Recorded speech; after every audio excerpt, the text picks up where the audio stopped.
Sot jemi me një takim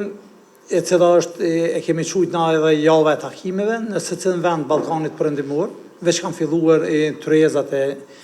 njëjta në të cilën qëllim kanë vendet e Ballkanit Perëndimor, ose 6 vendet e Ballkanit Perëndimor, so kanë ecë dhe so kanë përparuar në sa i përket marrëveshjeve të Berlinit. Në këtë rast ne kemi monitoruar bashkë me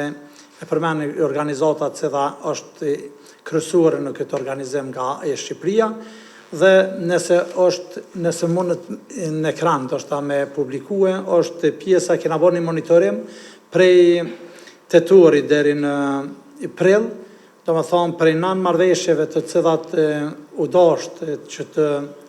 implementuan, 3 janë hinë forcë, 6 janë rrugës, që domethënë është një progres. Në aspektin legjislativ, Kosova ka jetë shumë mirë të përmbush pjesën e detyrave të vete, përveç ka jetë kjo pjesa e ndërmjetësimit, e cila besoj që me institucionet tash jemi dëshmitar që jemi në Kosovë, që ende jemi në pritje institucioneve të reja të dalën nga zgjedhjet e 9 shkurtit, po besoj që me formimin e institucioneve të reja edhe kjo pjesë do të përfunduhet. Mandej ne besojmë që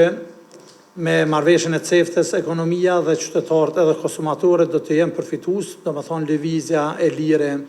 mallrave. That's exactly what's needed, because we have a Berlin process that has been taking shape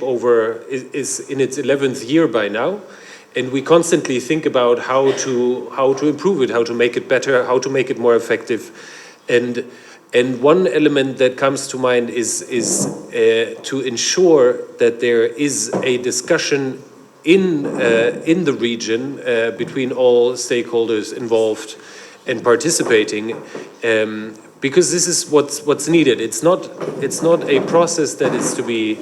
addressed, tackled, and being shaped by just politicians, but it's one that is to benefit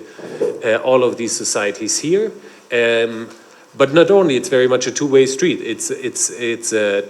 a track towards integration with the European Union, and so we need literally everyone on board in this. Fast forward 2025, enlargement is at the top of the agenda, and so Berlin process is part of the growth plan and vice versa,